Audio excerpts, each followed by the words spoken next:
De uma vez só, o governo Lula deu uma guinada à esquerda e manobrou sobre o mercado ao apresentar o conjunto de propostas para reduzir os gastos públicos e garantir o respeito ao arcabouço fiscal. Que as pessoas que ganham até 5 mil reais não paguem mais imposto de renda nesse país. O mercado, que estava pressionando tanto pelos cortes, queria que o reajuste viesse principalmente nas áreas sociais, em programas como o Bolsa Família e o BPC, o Benefício de Prestação Continuada. Depois de semanas de conversa e muita pressão de vários lados, o ministro da Fazenda, Fernando Haddad, fez um pronunciamento em cadeia nacional para anunciar que vai ter isenção do imposto de renda para quem ganha até 5 mil reais por mês, aumento da taxação para rendimentos acima de 50 mil reais mensais e alteração no regime de previdência dos militares. As propostas ainda precisam ser aprovadas no Congresso. Parte do pacote exige mudanças na Constituição, que precisam tramitar por uma proposta de emenda constitucional, a famosa PEC. A previsão da equipe econômica é que os cortes tenham um impacto de 11 bilhões de reais em 2025. O mercado reagiu rapidamente, demonstrando toda a sua insatisfação.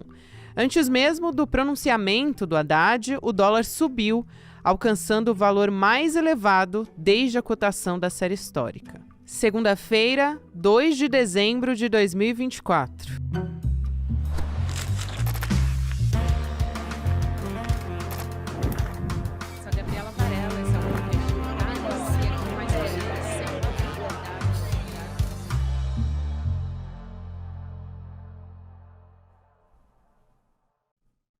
Olá, seja muito bem-vindo, seja muito bem-vinda. Eu sou a Gabriela Varelli, esse é o Videocast em Detalhes. E aqui, sempre com um convidado, uma convidada, a gente analisa uma temática, uma notícia importante do momento. Hoje eu converso com o economista, professor André Roncalha, que também é diretor executivo do Brasil, no Fundo Monetário Internacional, sobre a proposta fiscal anunciada pelo governo no final da semana passada, e também o Roncalha está lançando, junto com César Calejon, nosso apresentador aqui no Israel Notícias, o livro Poder e Desigualdade. Estou com ele aqui, então vou mostrar para vocês o retrato do Brasil no começo do século XXI, pela editora Civilização Brasileira. Esse livro aqui, para quem está nos acompanhando em vídeo também. Então, Roncalha, prazer falar com você, seja muito bem-vindo mais uma vez. Prazer, como sempre, Gabi, estar aqui com você, discutindo esses temas, né, tão importantes, principalmente isso que veio acontecer recentemente. Vamos lá. Vamos lá, então, Roncalha. Eu vou começar pelo básico, assim. A gente teve a confirmação que era essa expectativa de economia estimada de 70 bilhões de reais para os próximos 2 anos. Isso de acordo com o que o mercado estava esperando. Isso é um ponto importante, porque apesar de ser os 70 bilhões que o mercado queria, parece que a forma não agradou. Então, começando por aí, por que não agradou? O que se esperava? Eram cortes em setores, pelo que a gente acompanha mais tradicionalmente nos últimos anos, né? Era educação, saúde. O que teve de diferente do que o mercado estava esperando? Perfeito. Eu acho que existia uma expectativa de um ajuste de um lado só, ou seja, apenas corte de gastos, e o que acabou vindo foi um pacote de contenção de gastos, ou seja, limitar o ritmo de crescimento dos gastos, e também um foco muito mais restrito do que aquele que o mercado esperava. Então, o mercado queria reformas mais profundas, associadas principalmente à Previdência, que era desvincular a Previdência do salário mínimo, que tem uma regra de crescimento que, mesmo na dinâmica fiscal, de fato, causa problemas no longo prazo para a Previdência. O mercado esperava também um rompimento ou extinção dos pisos de saúde e educação, e, no fim, não veio exatamente isso, né? O que acabou acontecendo foi um conjunto de reformas saneadoras de várias distorções que existem no sistema tributário, no sistema de remuneração do governo, em particular no que diz respeito aos supersalários, né, de alguns setores do funcionalismo público, a reforma parcial, bastante localizada, da Previdência dos militares, e do lado dos gastos sociais, que era onde o mercado mais esperava ajustes, veio apenas a moderação no ritmo de crescimento do salário mínimo, né? Então uma mudança na regra de recomposição do salário mínimo, e também uma limitação no sentido do crescimento do BPC, ou seja, garantir o saneamento do programa em face de evidências de que há mau uso de recursos, distorções, eventualmente até fraudes, né? E, finalmente, uma contenção no avanço do abono salarial, que é uma medida que beneficia uma parcela bastante restrita da população brasileira e que também vai ter uma regra de ajuste que vai ser mais lenta no sentido do seu crescimento. Então, esse pacote ele acabou gerando essa frustração na parte da Faria Lima, em particular pelo elemento final, que foi a isenção do imposto de renda para pessoas que ganham até R$ 5.000, compensadas, segundo o ministro Fernando Haddad, integralmente, por um imposto de renda mínimo sobre a renda global das pessoas que ganham acima de R$ 600 mil por ano, ou R$ 50 mil por mês. Em particular, esse item, Gabi, ele foi a pedra de toque, né, dessa reação exagerada do mercado, e tem um motivo para isso que a gente pode detalhar, porque dado, né, ser o nome deste programa em detalhes. Não, por favor, vamos detalhar assim. Eu acho que são medidas, né, no caso você citou, por exemplo, a isenção do imposto de renda. Eu acho que é uma medida popular. As pessoas veem com bons olhos, né? Agora, isso ainda vai ter que passar como Congresso, né? E precisa ter uma contrapartida ali, né? Então, como é que o Congresso vai fazer isso? Vai compensar tributando os mais ricos? Que é uma das coisas que você fala há muito tempo e que está contemplada no seu livro junto com o Calejão também. Exatamente. Uma das ideias-chave do livro é exatamente, está inclusive aqui, né, na contracapa, está dizendo os rendimentos no topo da pirâmide parecem ter piso no teto, né? Quando você insere um imposto de renda mínimo global sobre a renda, né, dos mais ricos, você acaba justamente impondo algum limite para o crescimento da riqueza, para o crescimento da renda, e você já pode imaginar que a reação do andar de cima seria inevitavelmente muito estridente, como foi efetivamente nos últimos dias. Agora, tem um ponto importante aqui, que é a economia política. Então, como você bem mencionou, essa é uma proposta que foi lançada, é um pacote, ele vai precisar passar pela aprovação do Congresso. Pouco tempo depois do anúncio dessas medidas, o presidente do Senado, Rodrigo Pacheco, já disse que isso tudo deve ser feito com muita cautela, né, deve-se observar se vai ter espaço fiscal para fazer, ou seja, já colocou um pouco ali de água na fervura para tentar dizer que é um processo de negociação que vai acontecer. Esse é o primeiro ponto.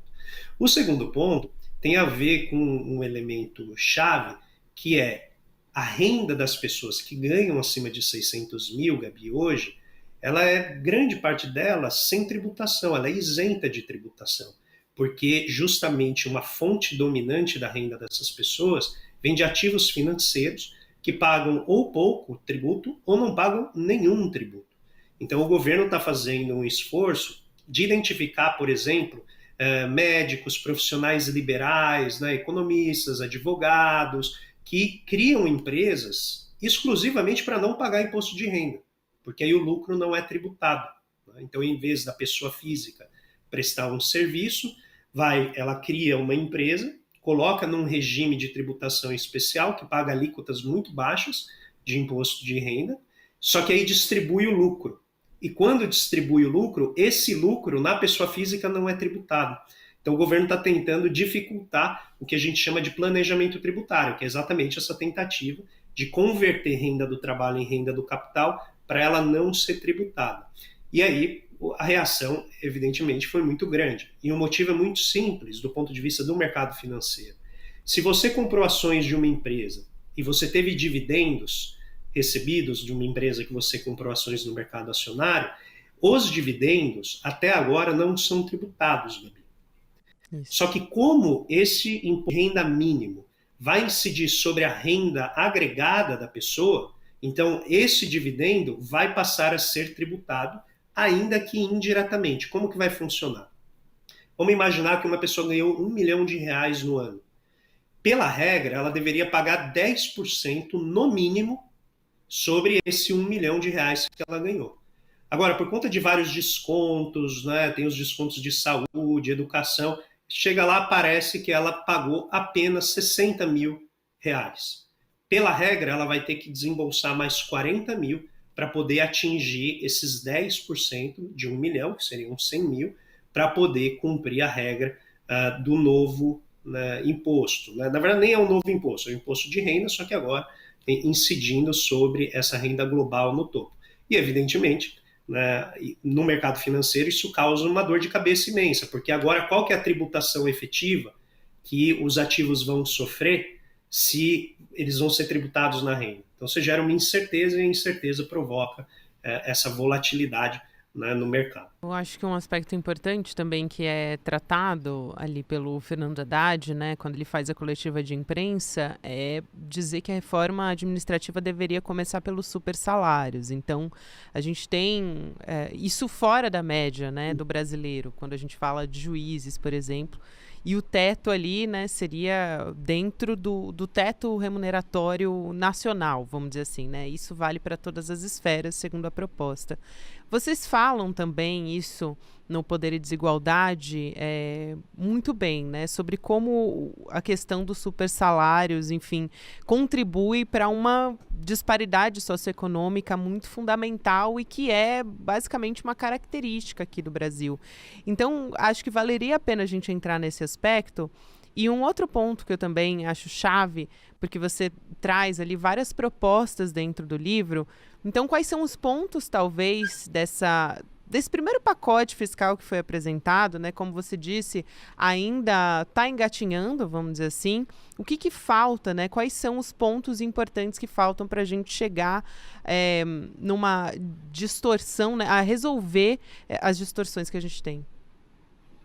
Eu acho que para resolver as distorções é muito difícil, a gente precisaria de algo em torno de uma geração, de um esforço contínuo de reformas tributárias, e acho que é uma batalha absolutamente meritória e que nós faremos de tudo, né, para encampar aqui com os nossos instrumentos, com as nossas palavras, mas eu acho que avançar na reforma da renda, desonerando as empresas, quando eu digo desonerar, é diminuir a oneração, né, o ônus tributário das empresas e transferindo esse ônus tributário para a pessoa física, que é onde reside grande parte do acúmulo dessa desigualdade de renda e riqueza no Brasil.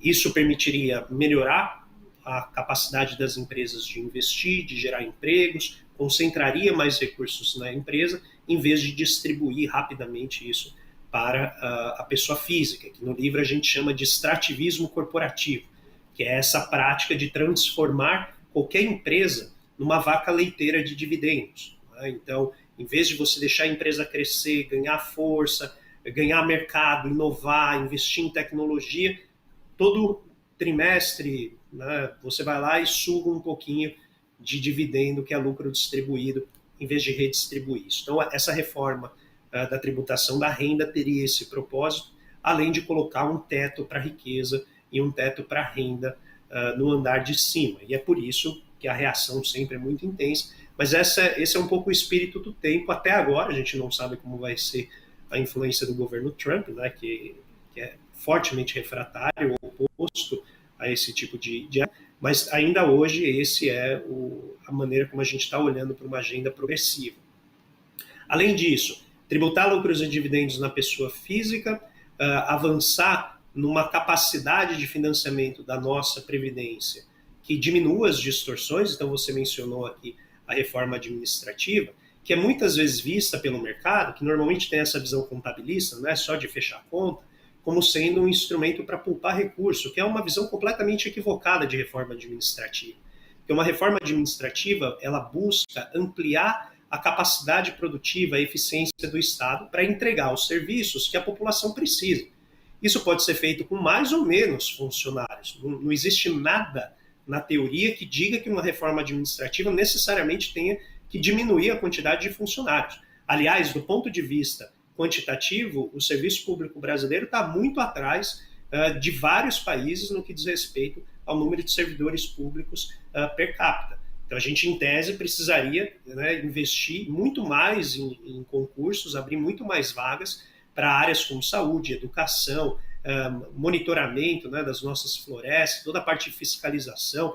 existe, de fato, uma drenagem muito forte em termos de funcionários públicos no Estado brasileiro, porém, que convive com algo que é extremamente anacrônico, que é esse conjunto de privilégios muito altos no topo das carreiras, em particular de alguns setores do serviço público. E aqui a gente sabe, o Poder Judiciário é onde existe um conjunto grande, mas o Poder Legislativo também. Então, o que ocorre é uma grande heterogeneidade dentro do serviço público, de maneira que você tem pessoas ganhando muito, nesse caso, muita gente ganhando acima do teto, que é o salário de um ministro do Supremo Tribunal Federal, que hoje está em torno de R$ 44.000, pessoas ganhando 100 mil, 150 mil, porque se foi adicionando uma série de penduricalhos, outros tipos de bolsa, né, e auxílios que não figuram como salário. Então, essa medida ela poupa algum recurso, mas, na verdade, ela vai promover um aumento da produtividade do setor público, entregando serviços de qualidade e forçando as áreas do setor público a também inovar, a melhorar a sua capacidade de entrega. Isso tudo é que deveria ser considerado numa reforma administrativa e não essa visão simplória, né, de apenas poupar aí alguns trocados para poder fechar o déficit. Isso não é o propósito. E ele toca, Gabi, finalmente, em algo que aqui no livro, como você mencionou, a gente aborda, que é o camarote VIP da sociedade. Ou seja, esse setor da sociedade que tem os melhores empregos, acaba casado dentro desse camarote, então são pessoas já ricas, que têm os melhores empregos e já concentram a maior parte da riqueza. Então, isso coloca um freio tremendo à mobilidade social e acaba gerando esse grande desânimo que a gente vê com a juventude, que gastou tempo, dinheiro para cursar uma universidade e quando chega no mercado de trabalho acaba encontrando apenas empregos que exigem nível de ensino médio de qualificação, que é a maior parte dos empregos que a gente gera. Então é sobre todo esse arranjo que a gente trabalha como sendo essa gramática da desigualdade, um elemento organizacional que produz esse resultado. Essa é a primeira proposta, mas acho importante explicar como é que fica a questão do BPC e do Bolsa Família. A gente já teve, em 2023, um pente fino do Bolsa Família para conseguir identificar quem, de fato, é basicamente entregar um programa social para quem realmente precisa dele, né? E acho que o Haddad, quando ele fala sobre o BPC, né, o benefício de prestação continuada, que é esse que é pago a idosos, a pessoas com deficiência de baixa renda, o que ele quer, a proposta, né, é tentar ali identificar quem, por exemplo, tem muita gente que recebe por liminar judicial, isso acaba também trazendo algum tipo de benefício a quem não tem direito. Então, os peritos são quem dão um BPC, né, quem dão um benefício para quem realmente precisa. E acabou se estourando, eu acho que vale a pena dizer isso também, o orçamento do próprio BPC nos últimos anos. Então, os gastos do governo com o BPC estão crescendo há 2 anos, né? E aí, muita gente preocupada, o que vai acontecer com o BPC, com o Bolsa Família, enfim, basicamente a ideia é ter um controle melhor, né? Fazer um recadastramento, enfim, não sei como seria esse pente fino, mas para conseguir entender, né, aonde que seria um reajuste adequado para ser feito ali. Exatamente. O BPC ele vem passando, como ele reflete as demandas da sociedade, ele passa por ajustes, ele passa por transformações, principalmente na maneira como a população usa o programa. Então, ele é um benefício concedido a pessoas de mais alta idade, né? Então ele é focado nas pessoas da terceira idade, mas ele também serve como uma maneira de remediar pessoas que têm uma deficiência, seja física, seja psicológica, alguma dificuldade que as impede de trabalhar no mercado, né, de oferecer sua mão de obra, e então elas precisam desse auxílio do Estado. O problema, Gabi, isso o próprio ICL noticiou de uma maneira muito previdente algum tempo atrás, tem várias causas aqui. Uma delas é exatamente o fato de que houve uma mudança no mercado de advocacia que veio com a reforma trabalhista. Isso acabou deslocando advogados que se concentravam em fazer processo de demissão dos trabalhadores, né, contenciosos trabalhistas, de entrar na justiça contra empresas. Como a reforma trabalhista reduziu muito o custo de demissão e regularizou esse processo, Então, o dinheiro que estava aqui, né, nessa discussão da Justiça Trabalhista, ele acabou migrando para outra parte da Justiça Trabalhista, que é essa questão da demanda por benefícios, né, de prestação continuada. Então, os advogados, e aqui é preciso estudar, entendeu? O ICL foi, acho, bastante pioneiro em levantar essa hipótese, em que medida os incentivos não são incentivos de mercado, que acabaram produzindo esse mercado de liminares, em que você acelera muito a concessão desse benefício, nem sempre em causas muito confiáveis. Então, nos últimos dias, na coletiva, após anúncio do pacote, o ministro da Casa Civil, Rui Costa, e o ministro da Fazenda, Fernando Haddad, anunciaram que existe uma parcela muito grande dos benefícios que está sendo concedida sem o Código Internacional de Doenças. Ou seja, a gente está falando de um benefício que está sendo concedido com baixíssima capacidade de verificação para conseguir entregar um resultado, uma qualidade boa, né, para esse benefício, para esse serviço. E aí o resultado é, inevitavelmente, o que a gente chama de uma distorção desse programa. E a minha preocupação maior, Gabi, é que no futuro, esse programa ficar reconhecido como sendo foco de muita corrupção e distorção, é que um eventual governo menos comprometido com essa pauta leve à extinção desse programa, exatamente com base, né, nesse moralismo típico que vem, em geral, dos grupos de direita, e que já tem como foco as nossas empresas estatais. Falando em regularizar também, outro ponto que foi levantado e que foi um ponto de muita discussão, de muitas reuniões do próprio Fernando Haddad, até o próprio presidente Lula, foi a questão das Forças Armadas, porque a gente tem um contexto político muito importante, né, no país, envolvendo uma quadra, né, da nossa história que é muito complexa e muito difícil, de mais uma tentativa de golpe. Enfim, foram indiciadas 37 pessoas, incluindo um ex-presidente, e delas 25 eram militares. E acho que muito do que vem nessa estrutura, né, das forças militares, Roncalha, é justamente os benefícios que eles têm até hoje em diversos setores. E foram anunciadas mudanças, né? Mudanças em regras para aposentadorias de militares, entre os vários ajustes, né? Mas a gente tem a questão também da chamada morte ficta, né? De uma das medidas ali, que é o fim de um benefício concedido a militares também condenados por crimes ou que foram expulsos das Forças Armadas.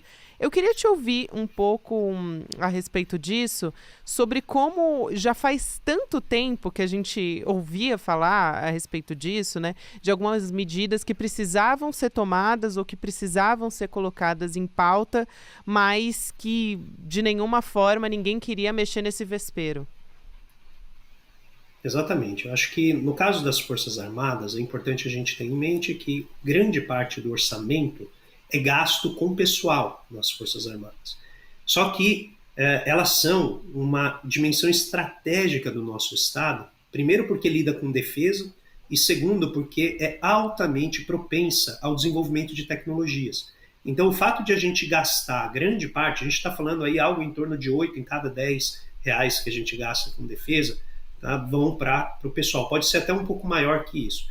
Mas, de qualquer maneira, é um setor que ele precisaria passar por uma reforma administrativa para poder concentrar o seu gasto na parte de inovação tecnológica, na parte de absorção de tecnologias estrangeiras por meio de convênios, por meios, né, de investimentos em áreas como monitoramento, por exemplo, das fronteiras, monitoramento da Amazônia, emissão de satélites para a órbita sideral, para que a gente possa, de fato, ter uma política de defesa digna do nome, não hoje, né, como a gente faz, que é uma extrema dependência de várias tecnologias estrangeiras, que no contexto de acirramento geopolítico expõe demais o Brasil a várias fragilidades. Isso aqui é um debate que está ocorrendo em escala internacional, Gabriel. Então, estamos falando de China, Índia, na própria Arábia Saudita, vários países que estão literalmente se apropriando dos seus sistemas de defesa nacional para poder justamente ter alguma independência com relação a essas big techs, né, essas grandes empresas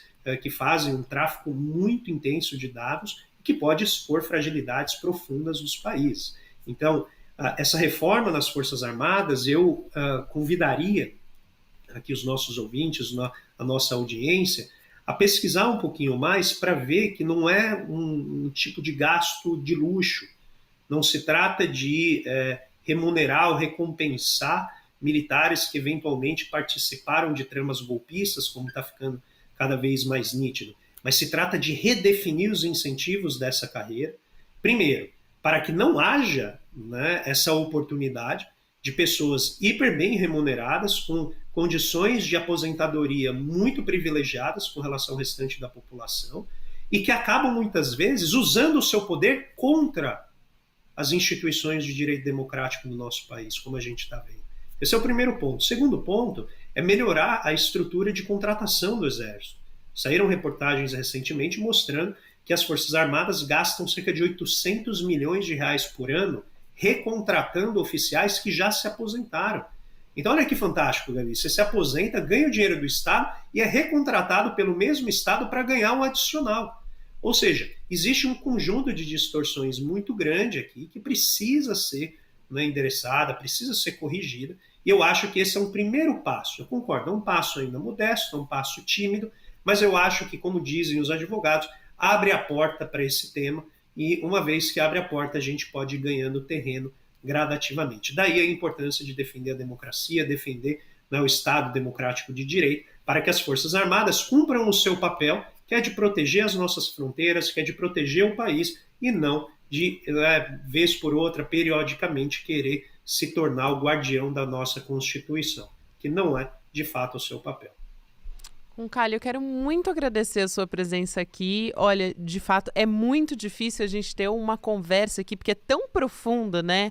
Assim, o nível de discussão que vocês trazem no livro, e eu acho que tem tudo a ver com o lançamento também do pacote fiscal do Haddad, que também ainda vai demandar muita discussão, que ainda vai passar pelo Congresso, pode sofrer alterações, e acho que a gente tem que estar muito vigilante com isso também. Então, quero te agradecer, enfim, e convidar as pessoas também para lerem o livro e entenderem um pouco melhor a realidade que a gente vive aqui no Brasil e como é que a gente pode chegar lá, né? Para ter uma redistribuição, uma sociedade mais justa. Então, obrigada, é sempre um prazer receber você aqui. Eu que te agradeço, Gabi, é sempre uma honra para mim estar aqui nesse programa, né, que eu vi nascer, estava no ICL quando ele começou a nascer. Fui um dos primeiros a ser entrevistado. Foi um dos primeiros convidados, isso que eu ia dizer, exatamente. Eu tenho assim, um prazer e uma alegria sempre estar aqui. Você sabe o quanto eu admiro o seu trabalho, eu te acho uma jornalista fantástica, uma apresentadora sem igual.